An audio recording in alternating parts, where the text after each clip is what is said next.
कि digital marketing का क्या स्कोप रहने वाला है 2025 में और आगे भी। से बड़े बड़े बिजनेस ओनर्स हैं जिन्होंने डिजिटल मार्केटिंग को यूज करना ही नहीं शुरू किया। तो कभी कभी हम लोगों को भी लगता है कि नहीं, डिजिटल मार्केटिंग हर किसी तक पहुंच गई है, हर किसी को पता है। डिजिटल मार्केटिंग के अंदर ही जैसे जो वर्टिकल्स हम देखें, SEO, Google ads, Meta ads, तो इसमें किस एरिया में ज्यादा स्कोप दिख रहा है? तो स्कोप हर जगह है, सीखने वाले के लिए भी हर जगह अपॉर्चुनिटीज हैं। अगर आपको क्रिएटिव चीजों में बड़ा मजा आता है तो आज के टाइम में मेटा के ऊपर एड्स बहुत अच्छी चीज है। अगर किसी को करियर बनाना है डिजिटल मार्केटिंग में, तो क्या सारे वर्टिकल सीखने चाहिए या फिर पर्टिकुलर किसी एक चीज में जाए कि गूगल एड्स या फिर मेटा एड्स? बैकग्राउंड हमारा कैसा होना चाहिए, लाइक एजुकेशनल क्वालिफिकेशन या एज, ये सब मैटर करता है? मार्केट में काम इतना ज्यादा है ना इस वक्त कि बहुत सारे लोगों को अच्छा टैलेंट ही नहीं मिल रहा है। आप जब किसी को हायर करते हो तो क्या पर्टिकुलर आप उसके अंदर स्किल देखते हो? उनको रिजल्ट के लिए कैसे कन्विंस करते हैं कि इतने टाइम में आपको रिजल्ट दिखने लगेगा? फ्रेशर की सैलरी क्या एक्सपेक्ट कर सकता है वो? सैलरी में उसकी 15,000 से 20,000 के बीच में उसकी शुरुआत हो जाती है। पर्सनल ब्रांडिंग के फायदे हैं, एक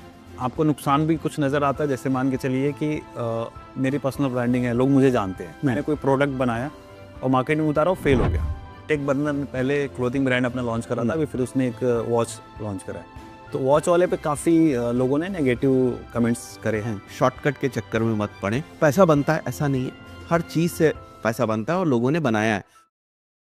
नमस्ते दोस्तों, स्वागत है आपका एक और धमाकेदार वीडियो में। दोस्तों, आज के वीडियो में हम बात करेंगे digital marketing as a career के रूप में कैसा है 2025 में, और इसके बाद भी लाइक आने वाले टाइम में डिजिटल मार्केटिंग का स्कोप रहने वाला है कि नहीं। क्योंकि आज के जो हमारे गेस्ट हैं वो डिजिटल मार्केटिंग फील्ड के धुरंधर हैं, उमर तस्कीर सर, जिन्होंने काफ़ी कोर्सेज बनाए हुए हैं डिजिटल मार्केटिंग के अराउंड। इनको आपने WS क्यूब टेक चैनल पे भी देखा होगा और अभी ये अपना खुद का चैनल रन कर रहे हैं उमर तस्कीर के नाम से।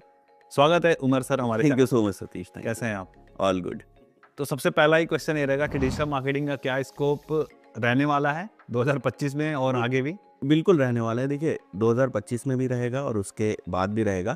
जैसे मैं अभी पहले भी आपसे बात कर रहा था कि बहुत सारे ऐसे बिजनेसेस हैं जिनको अभी पता ही नहीं है कि डिजिटल मार्केटिंग के पोटेंशियल को वो कैसे यूज़ कर सकते हैं।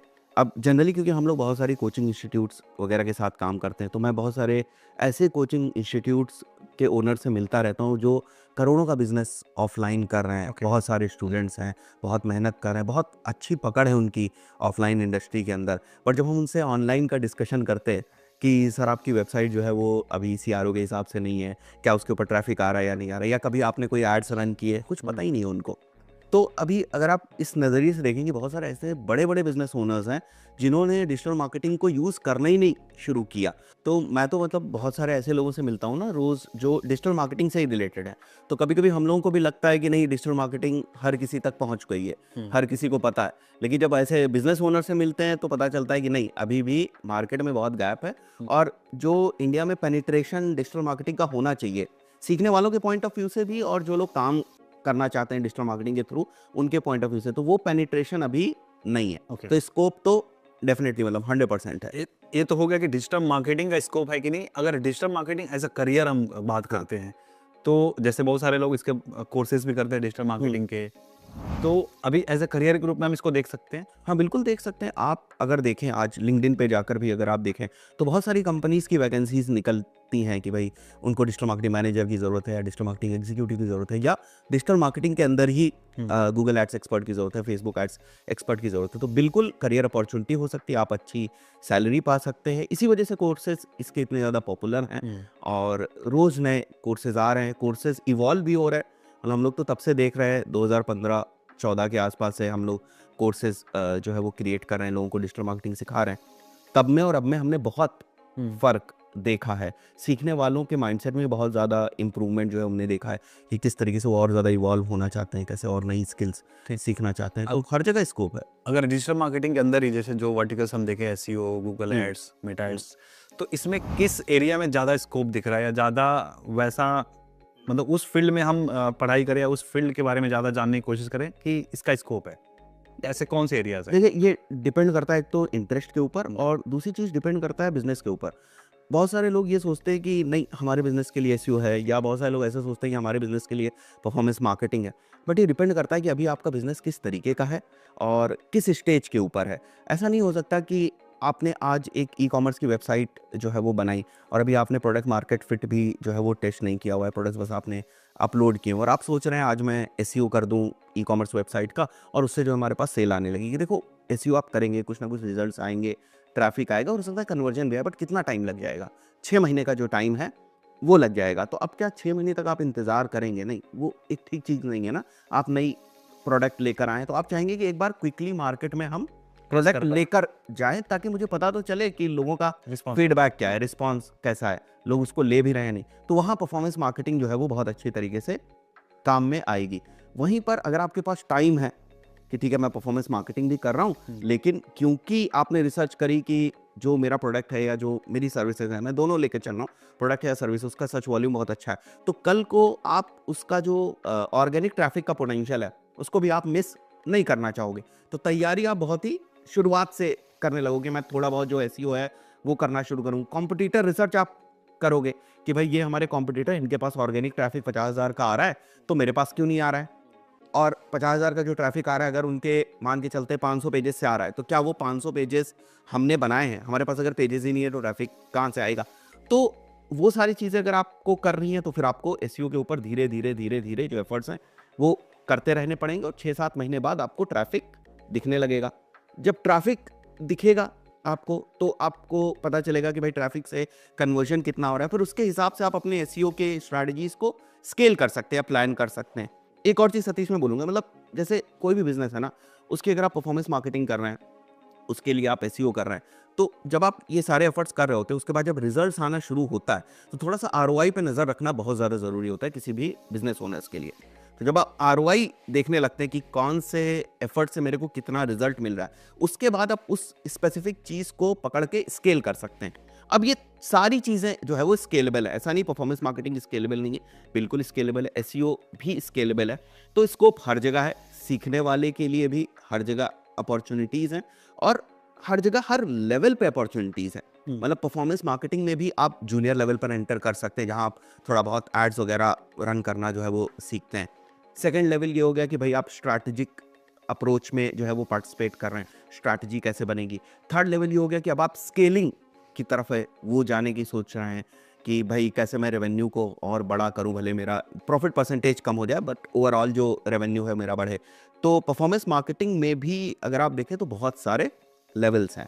आज के टाइम में ऑर्गेनाइज्ड परफॉर्मेंस मार्केटिंग एजेंसीज हैं इंडिया में भी और बाहर भी, और मैं छोटी एजेंसीज की बात नहीं कर रहा हूँ, ऐसी ऐसी एजेंसीज हैं जो 100 CR से ज़्यादा का रेवेन्यू कर रही हैं, 1500 2-2 हज़ार एम्प्लॉयज़ की एजेंसी है। तो अगर मैं समराइज करना चाहूँ तो स्कोप तो है, आपके पास स्किल होनी चाहिए। और एक और चीज़ मैं ऐड करना चाहूँगा, स्किल ना आप अपनी पर्सनैलिटी के हिसाब से सेलेक्ट करें। अगर आपको क्रिएटिव चीज़ों में बड़ा मज़ा आता है तो आज के टाइम में मेटा के ऊपर एड्स बहुत अच्छी चीज़ है, यूजीसी कंटेंट चल रहा है, उसमें आप पार्टिसिपेट कर सकते हैं। अब किसी ने आपको बता दिया कि वो बंदा गूगल एड्स बहुत अच्छा करता है, गूगल एड्स में पैसा बहुत है, अब आपको मज़ा भी नहीं आ रहा है, ज़बरदस्ती आप गूगल एड्स में लगे हुए हैं, फिर आप दोष देंगे कि गूगल एड्स अच्छा नहीं है, तो वो चीज़ तो नहीं है। ग्रेट।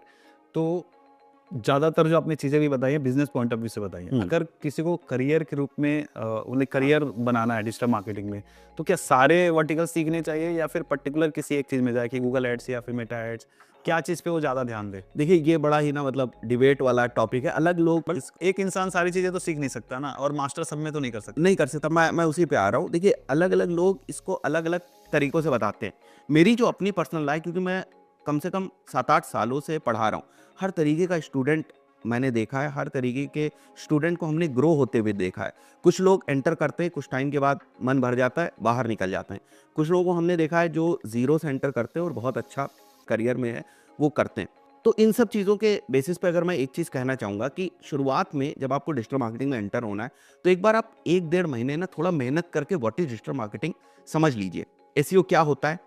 एसईओ किस तरीके से इम्पैक्ट करेगा किसी भी बिजनेस को, ये समझना बहुत ज़्यादा ज़रूरी है। ये नहीं कि भाई एसईओ आपने डेफिनेशन की तरीके से पढ़ना शुरू किया कि इससे जो है किसी कीवर्ड की रैंकिंग लाई जाती है, ऑन पेज होता है, ऑफ पेज होता है, इससे क्या? ठीक है, सीख लिया आपने, बट ये किसी भी बिजनेस को किस तरीके से ग्रो करा सकता है उस अप्रोच में। एसईओ को थोड़ा समझ लिया, थोड़ा बहुत परफॉर्मेंस मार्केटिंग को आपने समझ लिया, गूगल एड्स को समझ लिया, मेटा एड्स को आपने थोड़ा बहुत समझ लिया, तो ये थोड़ा सा जो भी एक standard curriculum of digital marketing course होता है, जिसमें शायद 2 महीने आपको लगेंगे, एक फंडामेंटल चीज़ें क्लियर हो, थोड़े तेज़ होंगे आप तो 1 महीने में भी फंडामेंटल चीज़ें क्लियर कर ले। उसके बाद मैं आपसे कहूँगा कि भाई आप जो है वो एक स्पेसिफिक फील्ड को पकड़ के ही उसमें मास्टरी करने की कोशिश करें, क्योंकि मैं दोनों साइड रहता हूँ। देखिए, मैं बिजनेस ओनर से भी बात करता हूँ, मैं पढ़ाता भी हूँ। तो बिजनेस ओनर्स को लगता है कि जब तक आपके अंदर कोई सॉलिड स्किल नहीं होगी तब तक आप उनके बिजनेस में बहुत ही डीप इम्पैक्ट नहीं छोड़ पाएंगे।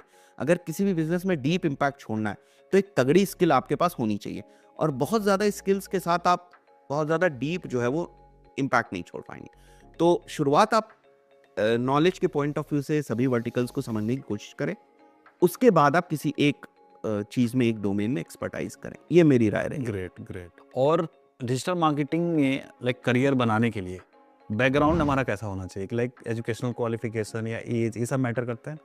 थोड़ा बहुत, देखिए, थोड़ा बहुत मैटर करता है, बिकॉज आज के टाइम में एजेंसीज के पॉइंट ऑफ व्यू से अगर मैं बात करूं तो अगर कोई डिजिटल मार्केटिंग एजेंसी है, परफॉर्मेंस मार्केटिंग एजेंसी है, और वहां पर सेम स्किल सेट का एक 40 इयर्स का बंदा है और सेम स्किल सेट का एक 25 इयर्स का बंदा है, अगर मैं टेक्निकल स्किल्स की बात करूं, भले दोनों की सेम टेक्निकल स्किल्स हैं, बट फिर भी वो एजेंसी उस यंग बंदे को प्रेफर करेगी जॉब के पॉइंट ऑफ व्यू से, बिकॉज वो सोचते हैं कि ये ना बड़े डिफरेंट तरीकों से सोच पाएगा, काफ़ी क्रिएटिव होगा। एक मतलब पहले से ही एक तरीके से आप ये समझे कि ये बन चुका है मार्केट में कि भाई अगर इसकी एज 40 हो गई या 35 हो गई तो थोड़ा रिजिड होगा वो। थोड़ा रिजिड होगा, थोड़ा स्लो होगा, और जिस टाइप का क्रिएटिव वर्क हमारा है शायद उसमें उतना पार्टिसिपेट ना कर पाए, वैल्यू ऐड ना कर पाए। तो प्रेफरेंसेस तो डेफिनेटली यंग को मिलती है, बट एजुकेशनल बैकग्राउंड का एज सच कोई बहुत ज़्यादा लेना देना नहीं है। अगर आप नॉर्मल एजेंसीज के अंदर जा रहे हैं, जैसे बहुत सारी ऐसी एजेंसीज हैं जो टॉप की एजेंसीज हैं, उन्होंने अपना फिल्टर लगा रखा है कि अगर आप MBA इन मार्केटिंग है प्लस आपने डिजिटल मार्केटिंग करी हुई है, then only you can apply, otherwise आप अप्लाई नहीं कर सकते। तो वो स्कोप तो आपका खत्म हो जाएगा अगर आप MBA नहीं है। बट फिर भी मार्केट में काम इतना ज़्यादा है ना इस वक्त कि बहुत सारे लोगों को अच्छा टैलेंट ही नहीं मिल रहा है, तो वहाँ पर ना ये डिग्री उतनी ज़्यादा मैटर नहीं करती। आपकी विलिंगनेस टू लर्न होनी चाहिए, क्रिएटिव थिंकिंग होनी चाहिए, लॉजिकल माइंडसेट होना चाहिए, और एक सबसे इंपॉर्टेंट चीज़, प्रॉब्लम सॉल्विंग अप्रोच।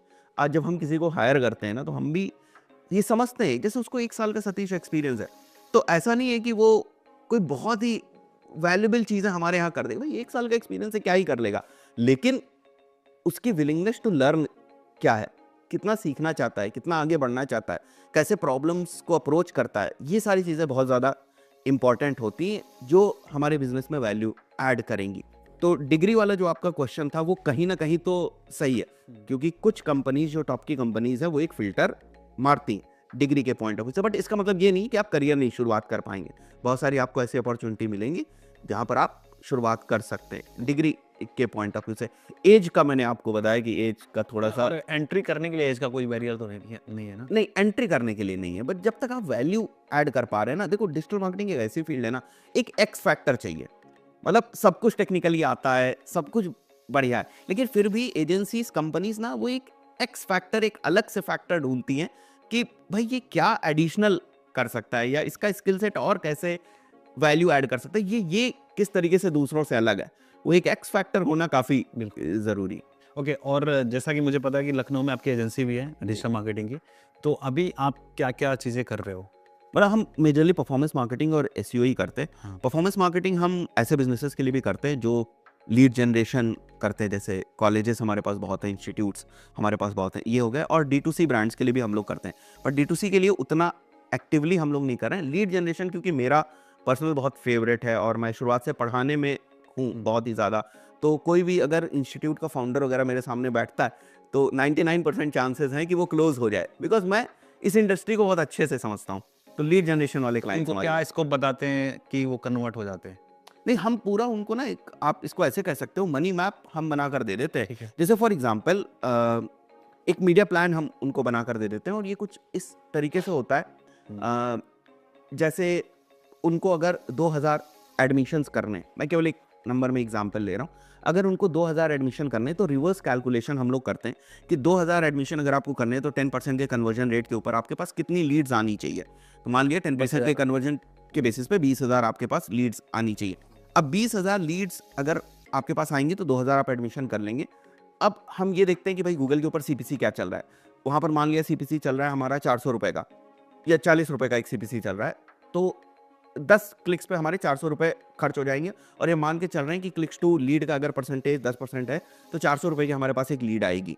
तो कितनी लीड हमें चाहिए मल्टीप्लाइड बाई कितना हमें बजट चाहिए, उसके हिसाब से हम उनको एक प्रोजेक्टेड प्लान दे पाते हैं कि भाई ठीक है, अगर आपके पास इतना बजट होगा तो हम इतनी लीड जनरेट कर लेंगे, जिससे कैलकुलेशन के बेसिस पे आप इतना जो बिजनेस है वो कर पाएंगे, इतने एडमिशंस कर पाएंगे। फिर और ज़्यादा नैरो जाकर उसको ब्रेक डाउन किया जाता है कि जैसे फॉर एग्जांपल लीड्स निकल के आई 1000 आपको अगर लीड जनरेट करनी है, 40,000 हम लोगों ने एग्जाम्पल है, 40,000 लीड जनरेट करनी है, तो आपके कोर्स का सीज़न कब आता है?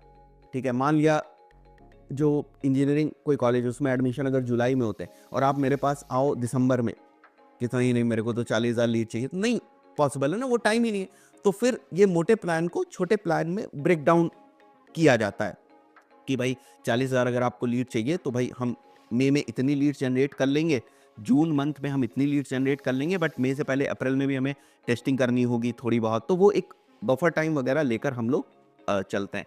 तो जब आप एक टाइप ऑफ बिजनेस के लिए काफ़ी ज़्यादा काम कर लेते हैं तो ये मीडिया प्लान बनाना, उनकी सीजनैलिटी पैटर्न्स को समझना, उनके क्लोजर रेट को समझना, उनकी सेल्स प्रोसेस को समझना, उनके बैकएंड को समझना काफ़ी आसान हो जाता है, उतना टफ नहीं रहता है।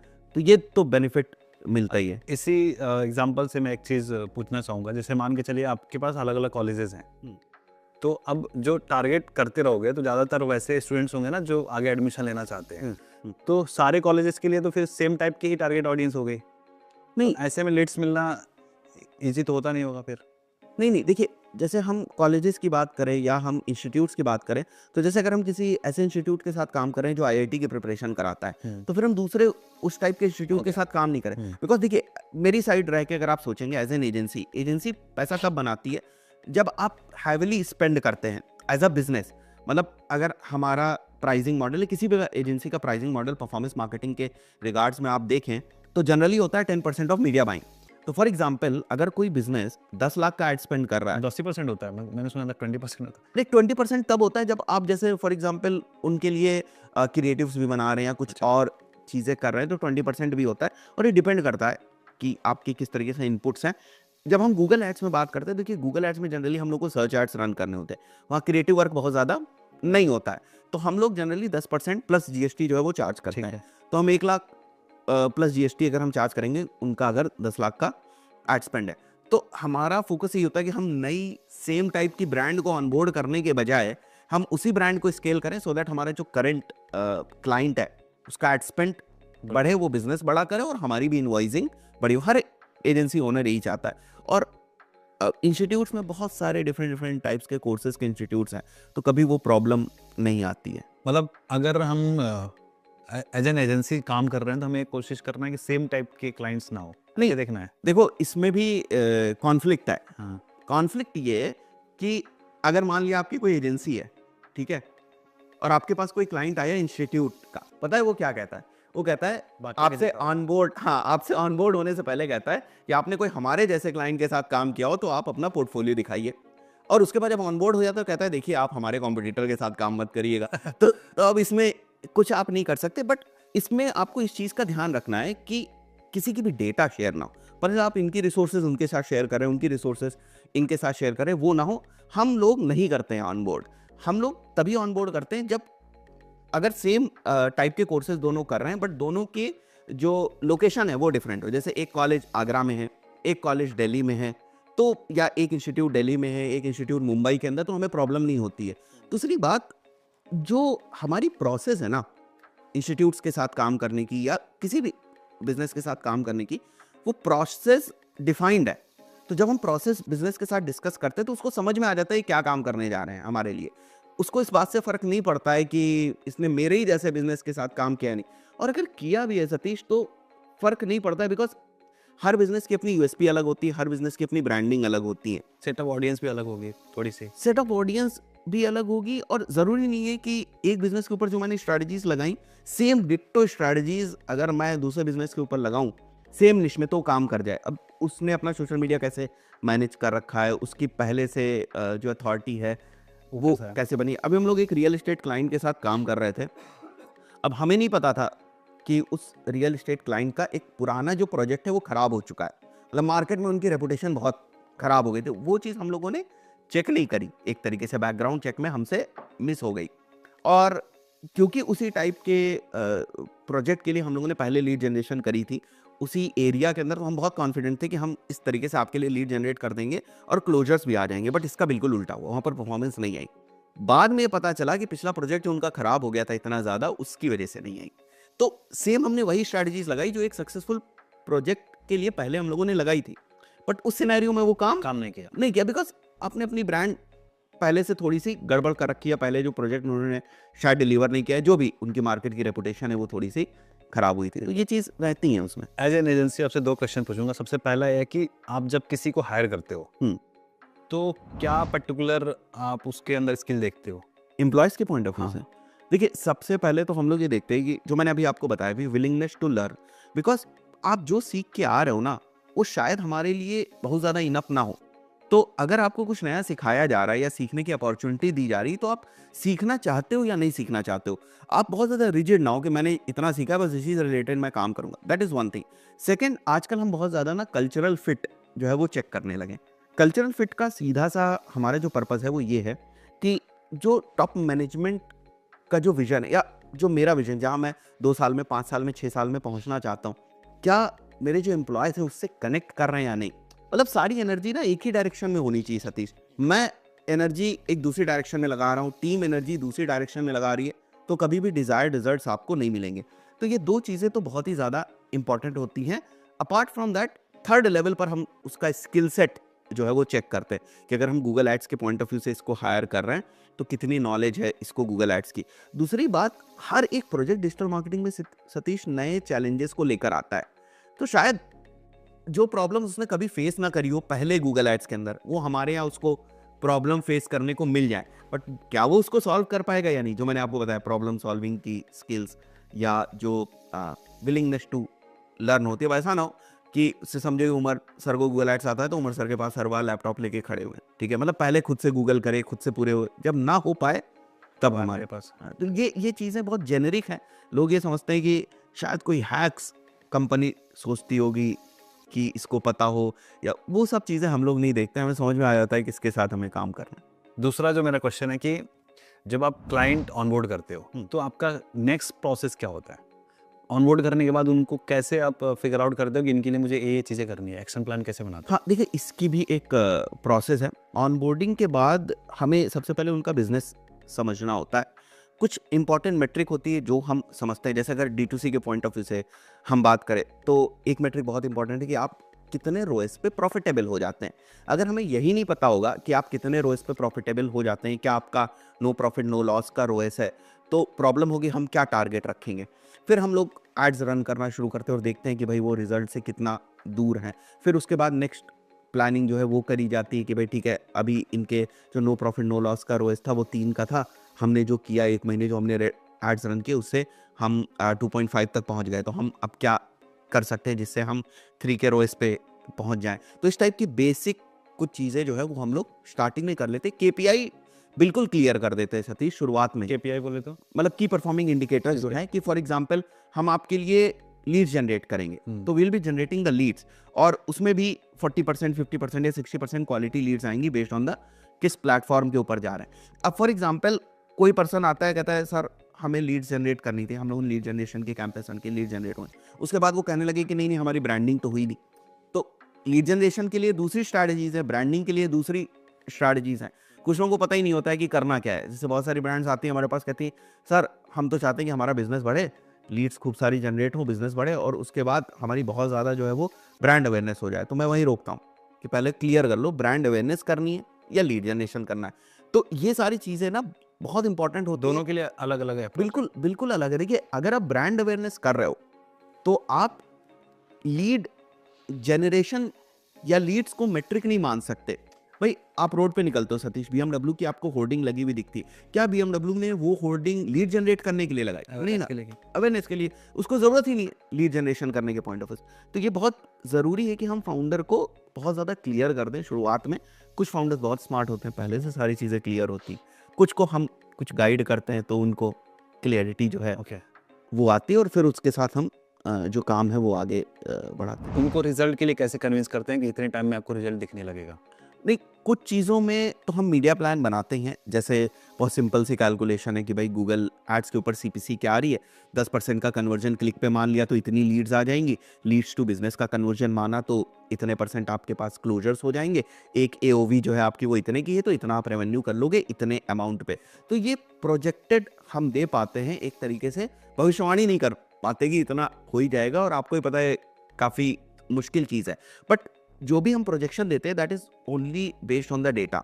अगर उन्होंने पहले से कभी कोई ऐड नहीं रन किया है, कोई चीज़ नहीं करी है, फिर हमें भी टेस्टिंग करनी पड़ती है, फिर हम 1-1.5 महीने लेते हैं समझने के लिए कि भाई क्या जो लीड की कॉस्ट है आ रही, या अगर हम उनके लिए सेल्स कर रहे हैं तो उनके कॉस्ट ऑफ एक्विजिशन है वो क्या आ रही है, ये सब मेट्रिक को समझने के लिए हम लेते हैं।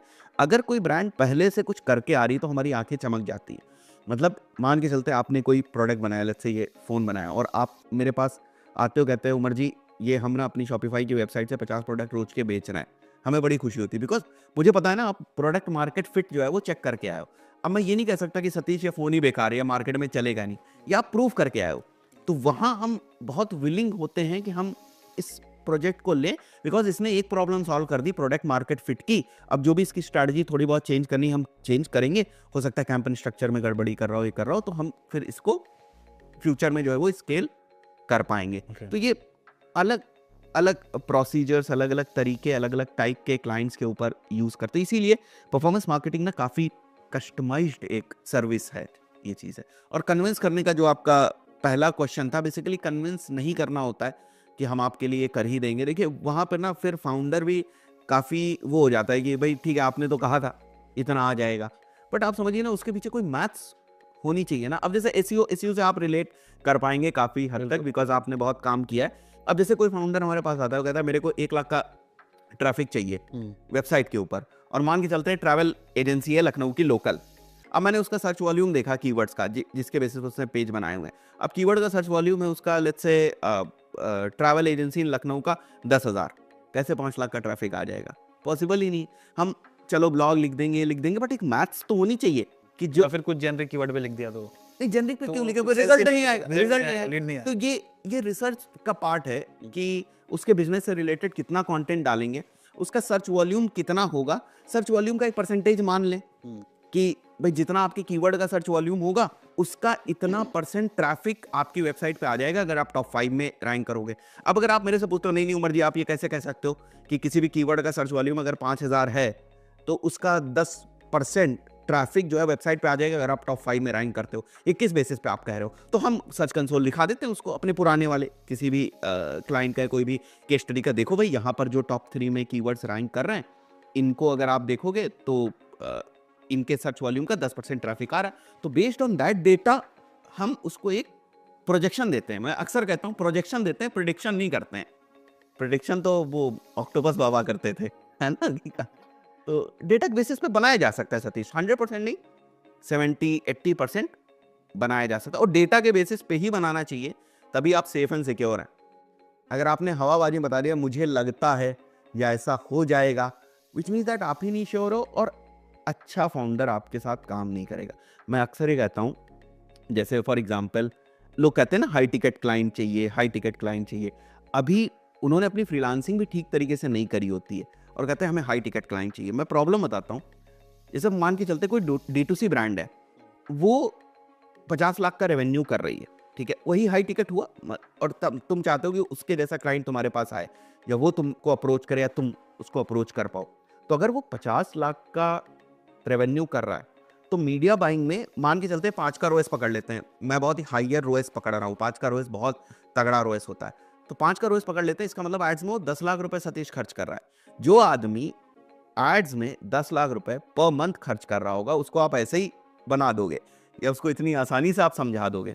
पॉसिबल नहीं है। तो जब लोग कहते हैं कि मेरे को हाई टिकट क्लाइंट चाहिए, तो उनको ये भी समझना पड़ता है कि भाई आपको ना उस फाउंडर के एक्सपीरियंस को मैच करना होगा, बिकॉज वो हाई टिकट क्लाइंट तो आपको चाहिए, बट उसने जो एक्सपीरियंस लिया है क्या उतना भी एक्सपीरियंस है आपके पास?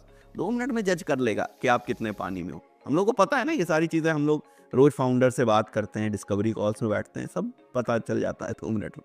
एक D2C ब्रांड का एग्जांपल हम लेते हैं, मान के चलिए कोई नया ब्रांड है, अभी ट्रेंड में भी बहुत चल रहा है, जब से शार्क टैंक वगैरह आ गया है तो ई हम्म, कॉमर्स ब्रांड्स के बारे में बहुत बातें हो रही हैं और लोगों का रुझान भी है इसके उधर कि लोग भी चाह रहे हैं कि अपना कोई प्रोडक्ट लॉन्च करे मार्केट में और सीधा अपनी वेबसाइट के थ्रू सेल करे। तो एक D2C ब्रांड के लिए अगर हमें मार्केटिंग ब्लूप्रिंट बनाना हो डिजिटल मार्केटिंग का तो क्या होगा? नहीं देखिए, जैसे मैंने बताया ना कि सबसे पहले तो मैं प्रोडक्ट को मार्केट में पहुंचाने के लिए परफॉर्मेंस मार्केटिंग का ही यूज़ करूंगा, बट उससे पहले यूनिट इकोनॉमिक्स वगैरह की मैथ्स बहुत क्लियर होनी चाहिए। वो मैथ्स आपको समझ में आनी चाहिए कि भाई इस प्रोडक्ट पे मेरा ग्रॉस मार्जिन कितना है। जैसे फॉर एग्जांपल आपका ग्रॉस मार्जिन बहुत कम है, मान लिया 20% का ही ग्रॉस मार्जिन है आपका, तो 20% के ग्रॉस मार्जिन में आपको बहुत सारी कॉस्ट निकालनी है। आपको आरटीओ भी निकालना है, आपको परफॉर्मेंस मार्केटिंग की भी कॉस्ट निकालनी है, आपको वेबसाइट की भी कॉस्ट निकालनी है, आपको पेमेंट गेटवे का भी परसेंटेज देना है। पॉसिबल ही नहीं। तो प्राइसिंग स्ट्रैटेजी का सही होना बहुत ज़्यादा ज़रूरी है। प्रोडक्ट पे आपका कंट्रोल होना बहुत ज़्यादा ज़रूरी है। प्रॉफिटेबिलिटी के पॉइंट ऑफ व्यू से मैं आपको इसका एक एग्जांपल बताता हूँ। एक ब्रांड के साथ हम लोग काम कर रहे थे। उनका इमिटेशन ज्वेलरी था, ठीक है। एड्स हम लोग रन कर रहे थे और एक प्रोडक्ट उनका विनिंग जो है वो निकल के आया और विनिंग प्रोडक्ट पे हम लोगों ने एड्स दबा के रन किए। खूब बिक रहा था वो। जब आप किसी प्रोडक्ट को स्केल करते हैं तो कहीं ना कहीं उसका रोएस थोड़ा सा डिप करता है। तो जब उनका रोएस डिप करने लगा और बहुत टाइम तक उनका रोएस नहीं उठा, फिर हमने क्या डिसीजन लिया, हमने प्रोडक्ट की प्राइस बढ़ा दी। ये सब फ्लेक्सिबिलिटी आपके पास होनी चाहिए। मान के चलते हैं आप कहीं से प्रोडक्ट आउटसोर्स कर रहे हैं, लेकर आ रहे हैं कहीं पर से जो प्रोडक्ट है, तो उस पर्टिकुलर सिनेरियो में आपके पास पूरा कंट्रोल नहीं रहता है। ना तो प्रोडक्ट की क्वालिटी का रहेगा, ना तो प्रोडक्ट का जो प्राइस है उसका रहेगा। फॉर एग्जांपल ये फ़ोन है और ये फ़ोन बढ़िया तगड़ा मार्केट में चल रहा है, बट आप इसका एक सेकंड वेरिएंट लाना चाहते हैं, कुछ छोटा करके लाना चाहते हैं, तो कंट्रोल ही नहीं है आपके हाथ में। तो ना आप उसको छोटा कर पाएंगे, ना उसका सेकंड वेरिएंट टेस्ट कर पाएंगे, ना उसकी प्राइसिंग को कंट्रोल कर पाएंगे। तो D2C में बहुत ज़रूरी है कि एक तो यूनिट इकोनॉमिक्स की जो मैथ है, जो ग्रॉस मार्जिन वगैरह की कैलकुलेशन है, ये बहुत क्लियर होनी चाहिए। आपको कितना परसेंटेज मिल रहा है एड स्पेंड करने के लिए, वो क्लियर होना चाहिए। और उसके बाद मैं सबसे पहले ये रिकमेंड करता हूँ कि आप परफॉर्मेंस मार्केटिंग करना शुरू करें। और वहाँ पर भी स्पेंड होगा, अच्छा खासा स्पेंड होगा शुरुआत में।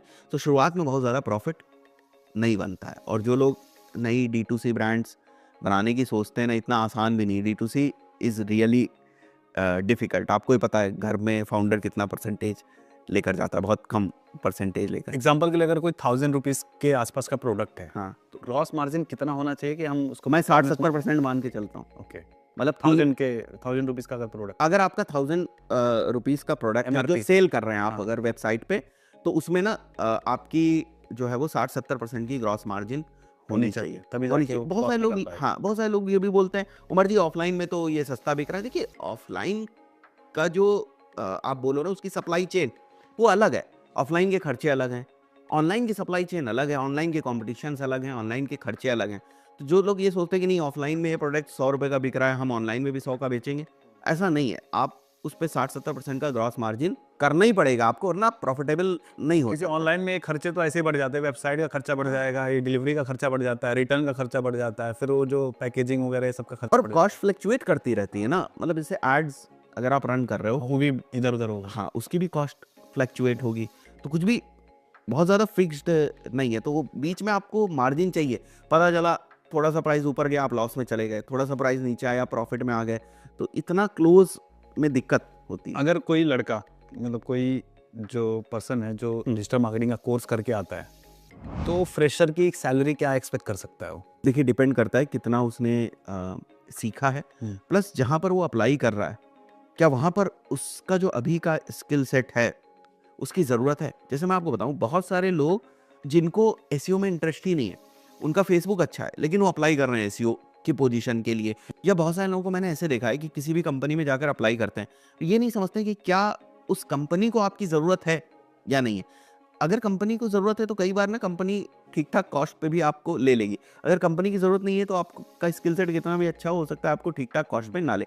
शुरुआती जो सैलरी है, अगर वो इंटर्नशिप कर रहा है तो अंडर 10 के मतलब 7,000 से 10,000 की इंटर्नशिप उसको मिल जाती है। सैलरी में उसकी 15,000 से 20,000 के बीच में उसकी शुरुआत हो जाती है। मतलब किसी भी फील्ड में अगर वो शुरुआत करना चाहे।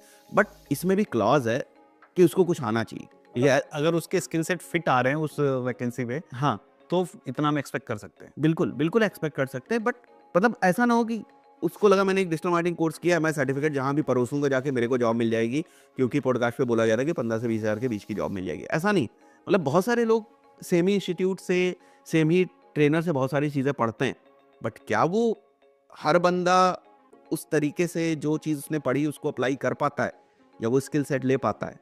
ये भी तो बहुत ही इंपॉर्टेंट नहीं, चीज़ सही है। बात। तो मैं यहाँ पर थोड़े से एवरेज या अबव एवरेज कैंडिडेट्स की बात कर रहा हूँ। तो अभी जब से एआई वगैरह के बारे में बातें चल रही हैं, तो हर एक फील्ड पे थोड़ा बहुत इम्पैक्ट तो आया ही है। और अगर डिजिटल मार्केटिंग की बात करें तो इसमें भी बहुत सारे एरियाज़ में एआई का बहुत ज़्यादा इम्पैक्ट रहा है। आप बहुत। कैसे इसको देखते हैं? नहीं, बिल्कुल, और मुझे तो ये लगता है कि एआई का पॉजिटिव इम्पैक्ट रहा है हमारी इंडस्ट्री के ऊपर, क्योंकि जैसे हम लोग जो काम करते हैं, जैसे मेटा एड्स रन करते हैं, वहाँ पर बहुत ज़बरदस्त तरीके से हम लोग एआई को यूज़ कर रहे हैं। मतलब इवन मेरे अगर यूट्यूब की भी बात करें यहाँ पर, तो यूट्यूब के थंबनेल्स जो है वो एआई से लिखी जा रही हैं, यूट्यूब के जो टाइटल्स हैं वो भी एआई से ही जो है वो लिखे जा रहे हैं। तो बहुत ही छोटे लेवल पर मैंने बताया, बट परफॉर्मेंस मार्केटिंग के अंदर जो स्पेसिफिकली काम हम लोग कर रहे हैं, जहाँ पर हमें एड्स बनवाने होते हैं, यूजीसी एड्स बनवाने पड़ते हैं डिफरेंट डिफरेंट ब्रांड्स के लिए, वहाँ पर स्क्रिप्टिंग से लेकर प्रोडक्शन तक में हम एआई का इस्तेमाल कर रहे हैं। तो बहुत ज़्यादा हैविली डिपेंडेंट हो चुके हैं हम लोग एआई के ऊपर इस स्पेसिफिक एरिया के अंदर। इवन अगर मैं अपनी कुछ पर्सनल चीज़ों की बात करूँ तो उसके लिए भी मैं बहुत ज़्यादा एआई का यूज़ करता हूँ। मतलब पर्सनल मुझे एजेंसी रिलेटेड कोई क्वेश्चंस करने होते हैं, टीम बिल्डिंग से रिलेटेड मुझे कुछ एसओपीज़ वगैरह बनानी पड़ती हैं, तो मैं एआई का जो है वो इस्तेमाल करता हूँ। प्रिसाइजली चैट जीपीटी का ज़्यादा मैं इस्तेमाल करता हूँ। और जैसे कंटेंट मार्केटिंग की भी बात करें, उसमें भी एआई का बहुत ज़्यादा रोल रहा है। लाइक कंटेंट लिखने के लिए भी लोग यूज़ करते हैं या रिसर्च करने के लिए यूज़ करते हैं, तो ऐसे में बहुत सारे जॉब्स भी गई हैं। आपको लगता है ऐसे? हाँ, बिल्कुल। देखिए, जो क्लरिकल जॉब हैं, जैसे कोई बंदा केवल कंटेंट ही लिख रहा था, उसको तो एआई रिप्लेस कर देगा, बिल्कुल रिप्लेस कर देगा। अगर वही मैं बात नहीं ना, कुछ यूनिकनेस नहीं था उसके कंटेंट में। देखिए, 2 तरीके के कंटेंट है। एक तो काफ़ी रिसर्च करके, अपना कुछ एंगल डाल के, अपना कुछ एक्सपीरियंस डाल के, एक एक्स फैक्टर उसमें डाल के अगर कोई कंटेंट बनाया गया है, तो ठीक है, वो थोड़ा-सा यूनिक रहेगा कंटेंट। लेकिन अगर कहीं से आप बहुत ही जनरलाइज्ड कंटेंट लिख रहे थे, 2 मिनट में उसको एआई रिप्लेस कर देगा। एसईओ के पॉइंट ऑफ व्यू से मैं थोड़ा इस पर डिसएग्री करता हूँ, क्योंकि एसईओ में हमने देखा है कि बहुत सारी वेबसाइट्स ऐसी थी जो एआई कंटेंट की थी और वो डी रैंक हुई, जो पिछले 1-2 सालों के अंदर बहुत ज़्यादा अपडेट्स आई, बहुत ज़बरदस्त गूगल तरीके ने से। उसको सपोर्ट नहीं करा। गूगल ने उसको सपोर्ट नहीं किया, तो अभी भी हम लोग उस तरफ नहीं जाते हैं। और दूसरी बात सतीश ये कि हम प्रोफेशनली काम कर रहे हैं, हम कंटेंट का पैसा लेते हैं क्लाइंट से, तो हम वैसे भी एआई की तरफ दिमाग नहीं लगाते हैं कंटेंट अगर एसईओ के पॉइंट ऑफ व्यू से बात करें। लेकिन इन जनरल मैं फेसबुक एड्स जैसे कोई लैंडिंग पेज बनाना, हाँ, ज़बरदस्त। अब कॉपी राइटिंग के लिए तो राइटिंग के लिए AI बहुत use कर ज़बरदस्त सकते हैं ना, 100% यूज़ कर ईमेल राइटिंग के लिए कर सकते हैं। और नहीं कर रहे हैं तो आप पोटेंशियल मिस कर रहे हैं। मतलब क्योंकि करना वो चाहिए। बहुत परफेक्ट तरीके से लिख देता है। हाँ, थोड़ा-सा जो है वो लैंग्वेज की टोन वोन आपको थोड़ा मॉडिफाई करनी चेंज करने पड़ेगी, आना चाहिए। बिकॉज़ यू नो कि आप किसको टारगेट कर रहे हैं, आपकी टारगेट ऑडियंस क्या है। बट अगर आप यूज़ नहीं कर रहे हैं तो आप गलती कर रहे हैं। कंटेंट मार्केटिंग पे आप थोड़ा-सा प्रकाश डालिए किस टाइप से? मतलब कि कैसे किसी भी ब्रांड के लिए कैसे हाँ। कितना यूज़फुल है, बिल्कुल यूज़फुल है। देखिए, सबसे इम्पोर्टेंट क्या-क्या चीज़ें इसमें कर सकते हैं? हाँ, देखिए, कोई भी ब्रांड हो, उसको कंटेंट मार्केटिंग करनी चाहिए। चाहे वो वीडियो के फॉर्म में इंस्टाग्राम पे हो, चाहे वो ब्लॉग्स के फॉर्म में हो। एक चीज़ मैं सालों से देखता आ रहा हूँ, अगर आपकी पर्सनल ब्रांड है या आप कंटेंट मार्केटिंग करते हैं, थोड़ा आपके क्वेश्चन के अराउंड अगर बात करें, कंटेंट मार्केटिंग करते हैं, आपकी सीपीए घट जाएगी। आपकी जो कॉस्ट ऑफ एक्विजिशन है, वो घटने वाली है। मेरे एड्स बहुत कम चलते हैं, बट मेरे 1-2 वीडियो एड्स चल रहे हैं। तो शायद मेरे फेस की वजह से सीटीआर पता है कितना आ रहा है? 14%, 15% सीटीआर मेटा पे आ रहा है, और 3% के सीटीआर पे हम मान के चलते हैं कि ये ऐड बहुत तगड़ा चल रहा है। तो वो सीटीआर इसीलिए आ रहा है। आपका आरएम है कि फ्रेश ऑडियंस है? जो फ्रेश ही है। अगर स्पेसिफिकली ऑडियंस की बात करें, तो जो हमारी कोर्स वाली वेबसाइट है, उस पे एक पिक्सल लगा हुआ है। वो पिक्सल काफ़ी टाइम से ट्रेन हो रहा है, बिकॉज़ चाहे ऑर्गेनिक जो विजिटर्स है वो आ रहे हो, अगर वो हमारे कोर्सेज वगैरह को एनरोल करते हैं, तो वो पिक्सल ट्रेन हो रहा है। ठीक है। तो पिक्सल का जो परचेज इवेंट है ना, वो ट्रेन हो रहा है। तो हमने ओपन ऑडियंस रखी हुई है, और उस ओपन ऑडियंस को हम जो ऐड दिखा रहे हैं वो ऑप्टिमाइज्ड है उस परचेज इवेंट के लिए। तो रीमार्केटिंग ऑडियंस आप नहीं कहेंगे, but it's an open audience, जिसमें से वो ऐसी ऑडियंस को टारगेट करने की कोशिश कर रहा है जो हमारे परचेज इवेंट को कर पाए। स्पेसिफिकली रीमार्केटिंग ऑडियंस नहीं है, बट फर्क पड़ता है। कंटेंट करना चाहिए। इंस्टाग्राम पे भी बहुत सारे जब एड्स चलते हैं, लोग जाते हैं, क्लिक करते हैं एड्स के ऊपर, उसके बाद इंस्टाग्राम पे आपकी प्रोफाइल वगैरह देखने जाते हैं, अगर वहाँ पर फॉलोवर्स अच्छे हैं, वहाँ पर अगर कंटेंट अच्छा एंगेजमेंट है, है। तो डेफिनेटली वो जो परचेज करेंगे वो हो सकता है कि और जल्दी जो है परचेज कर दे। तो अल्टीमेटली आपका कन्वर्जन परसेंटेज बढ़ेगा और अल्टीमेटली आपकी जो सीपीए है, कॉस्ट ऑफ एक्विजिशन होने वाली है, वो आपकी डेफिनेटली कम, और ये प्रूवन है, इसमें कोई दो राय नहीं। तो अब जैसे आपने बोला कि पर्सनल ब्रांडिंग के फ़ायदे हैं, एक आपको नुकसान भी कुछ नज़र आता है? जैसे मान के चलिए कि मेरी पर्सनल ब्रांडिंग है, लोग मुझे जानते हैं, मैंने कोई प्रोडक्ट बनाया और मार्केट में उतारा, वो फेल हो गया, या फिर एज अ प्रोडक्ट फेल हो गया, मैं मार्केटिंग में फेल नहीं हुआ, एज अ प्रोडक्ट ही मैं फेल हो गया, लोगों को पसंद ही नहीं है वो चीज़। ऐसे में फिर से मैं कुछ टाइम के बाद फिर से कोई प्रोडक्ट लेके आता हूँ मार्केट में, तो क्या वो मेरी इमेज उससे अफेक्ट करेगी उस चीज़ से कि यार ये तो बेकार प्रोडक्ट ये लेके आया था, अभी क्या ही खास लेके आया रहेगा? देखिए, मुझे क्या लगता है पर्सनली कि ये बहुत कुछ ना इंटेंशन के ऊपर डिपेंड करता है कि आपने प्रोडक्ट किस तरीके से बनाया था और किस तरीके से उसको आप मार्केट में लेकर आए। अगर आपके में थोड़ी बहुत गलतियां हैं प्रोडक्ट में और वो ऑडियंस एक्सेप्ट कर लेती है कि नहीं नहीं ये गलतियां या ये दूर कर सकता है, या अगर ऑडियंस को ऐसा लग रहा है कि नहीं आप कुछ बेवकूफ़ बनाने के लिए ये प्रोडक्ट जो है वो लाए थे।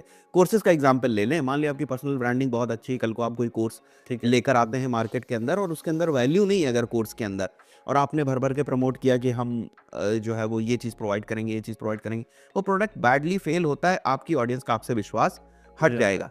लेकिन अगर आपने कोई ऐसा कोर्स बनाया जो कोर्स बहुत तगड़ा था बट नहीं चला, ठीक है, लोगों तक रीच ही नहीं हुई, या बहुत ही कम परसेंटेज ऑफ पीपल जो है वो उनको लगा कि नहीं ठीक है वैल्यू नहीं थी उसमें, उस पर्टिकुलर सिनेरियो में आपकी इमेज इतनी खराब नहीं जो है वो होगी। लेकिन कहीं ना कहीं देखिए लोगों के दिमाग में तो वो आ ही जाता है कि भाई इसी का प्रोडक्ट था, इसी बंदे का प्रोडक्ट था, इसका प्रोडक्ट नहीं चला तो शायद भविष्य में भी इसका प्रोडक्ट ना चले। बट फिर भी उसके बाद जो इंसान सेकंड चीज़ देखता है ना, वो देखता है उसकी इंटेंशन। भाई आप भी तो इंसान हो, गलती हो सकती है, बट किस टाइप की गलती है उस पर भी डिपेंड करता है कि भाई इसने जानबूझ के ही बहुत ही गड़बड़ी कर दी या एक एग्जाम्पल पकड़ते हैं सर, जैसे अभी टेक बर्नर ने पहले क्लोथिंग ब्रांड अपना लॉन्च करा था, अभी फिर उसने एक वॉच लॉन्च करा है, तो वॉच वाले पे काफ़ी लोगों ने नेगेटिव कमेंट्स करे हैं चीज़ों को लेके, और कई लोग ओवर प्राइस बता रहे हैं उस प्रोडक्ट को कि मार्केट में जो इस्टेब्लिश्ड ब्रांड हैं वॉचेस के, जो इस रेंज के जो हैं, इस रेंज के क्या मतलब जो कम प्राइस में जो स्मार्ट वॉचेस दे रहे हैं, तो उनका जो प्राइस है काफ़ी कम है, इसका ज़्यादा है, उससे 3-4 गुना ज़्यादा है। तो लोग कह रहे हैं कि यार सेम टेक में या सेम तरीके की तरह दिखने वाला अपने को इतने में मिल रहा है और आप ये ज़्यादा ले रहे हो, मतलब अपने प्रॉफिट बनाने के लिए इतना महंगा रखा हुआ है, और इस वजह से थोड़ा सा नेगेटिव कमेंट आया हुआ था। तो अब उसको कैसे इस चीज़ को ठीक करेगा वो? नहीं देखो, उसमें तो प्रॉब्लम मुझे जो जहाँ तक लगी वो यही लगी कि शायद एक्सपेक्टेशन बहुत ज़्यादा हाई हो गई थी और प्रोडक्ट उस तरीके का नहीं निकला, ठीक है। बट अगर किसी ने कहा कि भाई ये सोना है और अगर वो सोना नहीं है फिर तो गड़बड़ है। अगर कोई ये कह रहा है कि ये सोना है और ये सोना नहीं है, आपने खरीदा और ये सोना नहीं निकला, फिर तो गड़बड़। अगर ऐसी चीज़ है तो समझ लीजिए कि ऑडियंस का विश्वास गया। लेकिन अगर कोई प्राइस थोड़ा सा ऊपर हो जाता है या थोड़ा कॉस्टली आपको पड़ता है बट प्रोडक्ट थोड़ा बहुत वर्थ है, या आपने एक्सपेक्टेशन थोड़ी हाई सेट कर दी थी, प्रोडक्ट उतना नहीं निकला, शायद बाद में ऑडियंस उस चीज़ को डाइजेस्ट कर ले।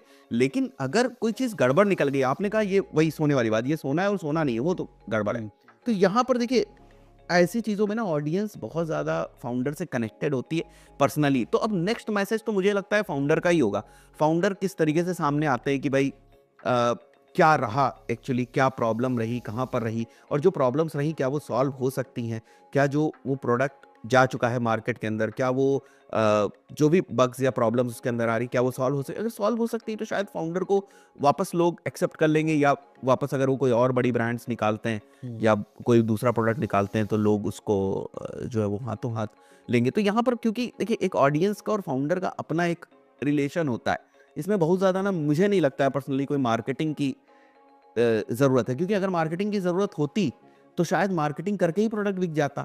मार्केटिंग करके नहीं बिका ना, फाउंडर को बीच में नहीं आना पड़ता। फाउंडर को नहीं आना पड़ता ना बीच में। तो फाउंडर ने अपनी एक स्टोरी बताई या जो भी अपने प्रोडक्ट के बारे में उन्होंने बताया जिस भी तरीके से, उससे लोग कनेक्ट हुए और लोगों ने उसको परचेज किया, राइट।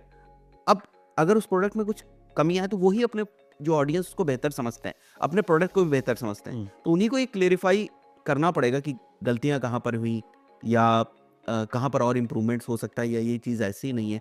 तो ये तो फाउंडर और ऑडियंस के बीच का आई थिंक so, मुझे नहीं लगता मार्केटिंग का कोई बहुत बड़ा रोल होगा इसमें। इंडिया को जैसे कहा जाता था कि प्राइस सेंट्रिक मार्केट है, कि प्राइस थोड़ा ऊपर नीचे होता है या सस्ते में कोई प्रोडक्ट लॉन्च होता हाँ। है तो जल्दी से लोग उसको परचेज कर लेते हैं। हाँ हाँ और अभी ये भी कहा जा रहा है कि अब इंडिया का जो मिडिल क्लास है वो अब थोड़ा एस्पिरेशनल हो रहा है, मतलब चीज़ों पे खर्च करना शुरू कर दिया है। हाँ हाँ ये आप भी देख रहे होगे। हाँ बिल्कुल। तो ऐसे में अगर कोई नया D2C ब्रांड कोई प्रोडक्ट लेके आता है तो क्या प्राइस के बारे में उसको सोचना चाहिए कि सस्ते में लॉन्च करूँ या फिर एक नहीं, अच्छा खासा मार्जिन लेके चलूँ? नहीं देखिए, मार्जिन एक अलग चीज हो गई। तभी मैं तेजी से लोगों के बीच में जाऊंगा, मतलब क्या स्ट्रेटजी लगानी चाहिए प्राइस? नहीं देखिए, वैल्यू फॉर मनी का जो फैक्टर है ना, वो तो होना चाहिए अनटिल अनलेस आपके पास पीछे से कोई बहुत बड़ा टैग ना हो, बहुत बड़ा ब्रांड नेम ना हो। जैसे फॉर एग्जांपल एप्पल कल को कोई चीज लॉन्च करता है तो अपने टैग नेम पर बहुत हाई प्राइस पे लॉन्च कर सकता है। अगर वो चीज आपके पास नहीं है तो आपको कहीं ना कहीं शुरुआत में वैल्यू फॉर मनी चीज को तो देखना पड़ेगा।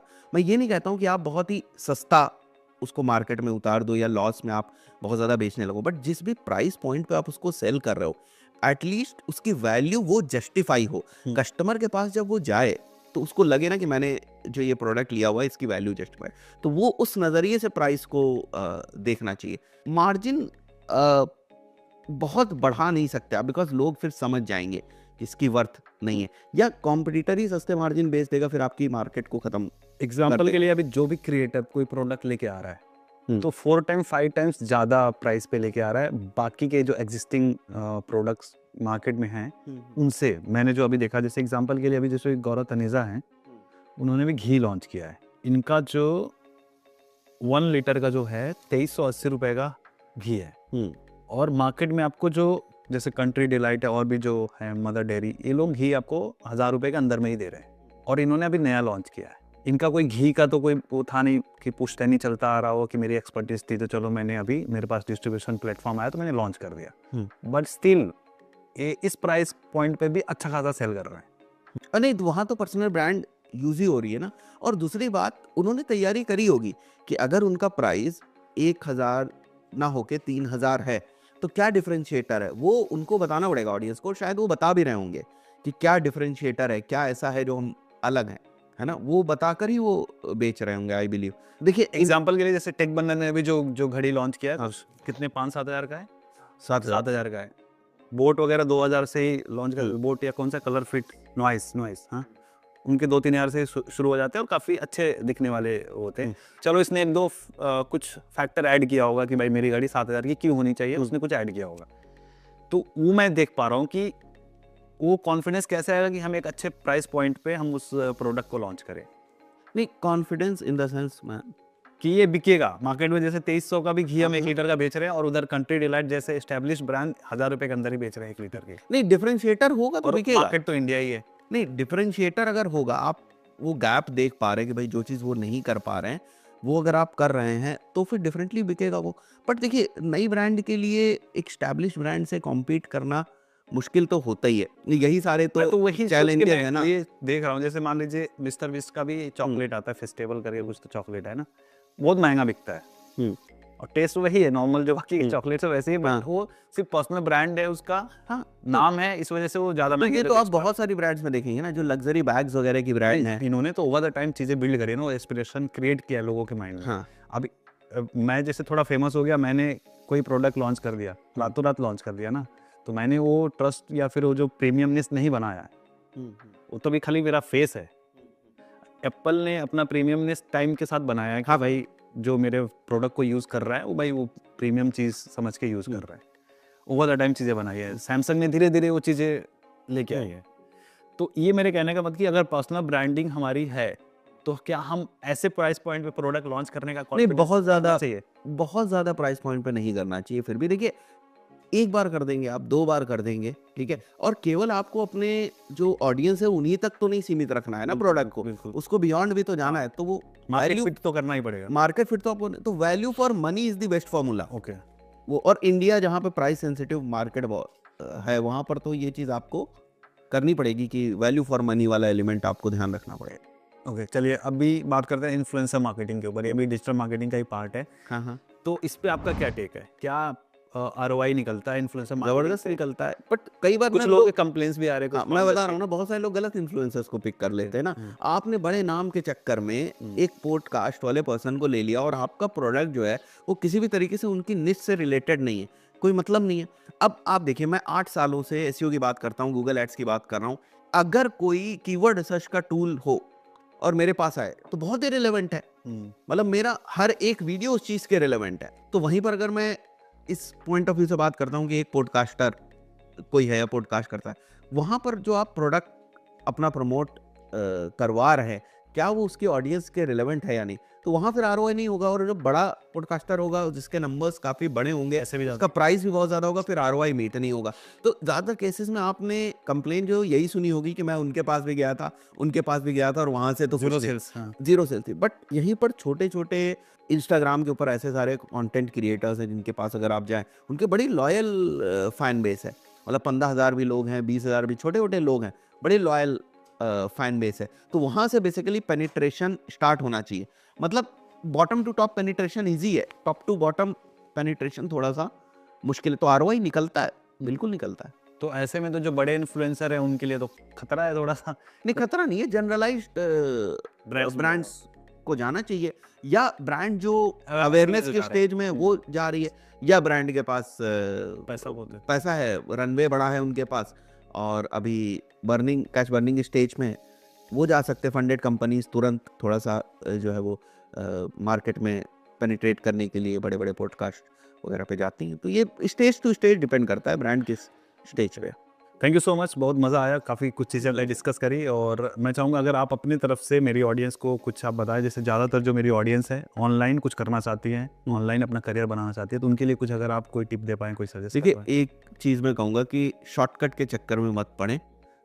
पैसा बनता है ऐसा नहीं है, हर चीज़ से पैसा बनता है और लोगों ने बनाया है, बट उसके पीछे की प्रोसेस को समझने की कोशिश करें, उसके पीछे की स्किल्स को समझने की कोशिश करें। जैसे अगर आप ये सुनते हैं कि किसी ने ब्लॉग से पैसे बनाए, तो ब्लॉग से जनरली पैसे वही बना रहे हैं जिनको एसईओ अच्छा आता है, राइट। और अगर आपने एसईओ स्किल सीख ली और आप ब्लॉग से पैसे नहीं बना पाए, तब भी आप कहीं ना कहीं बेहतर उसको अप्लाई करके जो है वो जीवन में कर पाएंगे। तो अपनी फाउंडेशन हमेशा स्किल्स के ऊपर रखें, उसके ऊपर चीज़ें बिल्ड होने में बहुत ज़्यादा वक्त नहीं रहता। ईमानदार रहें, खुद से बहुत ज़्यादा ईमानदार रहने की ज़रूरत है, बिकॉज आप खुद को बेवकूफ़ नहीं बना सकते कि हो जाएगा, या जिसको हम बोलते हैं हवाई पुल बनाने से कुछ नहीं होता है, मैदान में उतरना पड़ेगा। तो यही चीज़ है, और बहुत जल्दी बहुत ही चमकती हुई चीज़ों के चक्कर में मत पड़ें। हर किसी ने बहुत ही टफ टाइम देखा है, जिसको भी आप सक्सेसफुल देखते हैं और जो मार्केट में है उसको बहुत स्ट्रगल तो किया ही है उसने। वक्त लगा है, और आज की चीज़ दिखती है उनको, पुरानी चीज़ें उनको नहीं दिखती। सतीश के वीडियोस आज की प्रोडक्शन क्वालिटी दिखती है, अच्छी प्रोडक्शन क्वालिटी है। वो वाले भी वीडियो तो देखो जो 8 साल पुराने वाले वहाँ पर पड़े हुए हैं। तो ये सब चीज़ें समझने की ज़रूरत है। और एक और बात मैं कहूँगा, जब आपने शुरुआत में AWS वाली बात कही, AWS में मैंने इतना कंटेंट बनाया, प्रोडक्शन की मुझे बहुत अच्छी समझ थी, कैमरा की समझ, लाइटिंग की समझ, हर चीज़ की समझ थी। उसके बाद फुल फ्लेजेड प्रॉपर स्टूडियो के अंदर मैंने वीडियो शूट किया नए चैनल पे, फिर भी वो क्वालिटी नहीं है। वहाँ से भी मेरा जो कंटेंट है ना, वो ग्रेजुअली ही इम्प्रूव हुआ, बिल्कुल। Video by video. और एक वीडियो देखिए आप, उसके बाद मेरा 15वें नंबर का वीडियो देखिए, फिर 50वें नंबर का वीडियो देखिए, आपको इम्प्रूवमेंट दिखेगा। तो ये चीज़ हर चीज़ में लागू होती है लाइफ में, कि ये ग्रेजुअल प्रोसेस है। और मैं कहूँगा कि सर के चैनल को भी चेकआउट करें, क्योंकि यहाँ पर अपने चैनल पे सर जो बहुत सारे कोर्सेज डालते हैं, फ्री में आपको पेड से भी ज़्यादा वैल्यू देते हैं।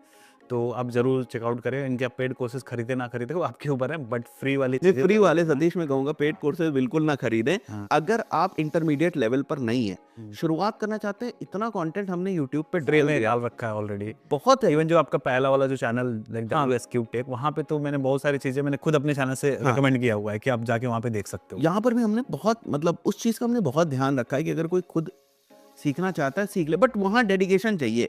डेडिकेशन नहीं रहता है ना, हर तरीके का डिस्ट्रैक्शन आता है, क्योंकि वो फ्री की प्लेलिस्ट है।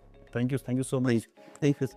तो दोस्तों उम्मीद करते हैं कि आपको आज का एपिसोड बढ़िया लगा होगा। अच्छा लगा तो भाई वीडियो को लाइक ज़रूर करो, और इस वीडियो को शेयर करो, लोगों को बताओ कि भाई डिजिटल मार्केटिंग में स्कोप है अभी भी, और इसको सीख कर इसमें हम उतर सकते हैं इस फील्ड में। तो फिलहाल के लिए इस वीडियो में इतना ही, मिलते हैं किसी और धमाकेदार वीडियो में। तब तक के लिए आप जहाँ भी रहो मचाते रहो।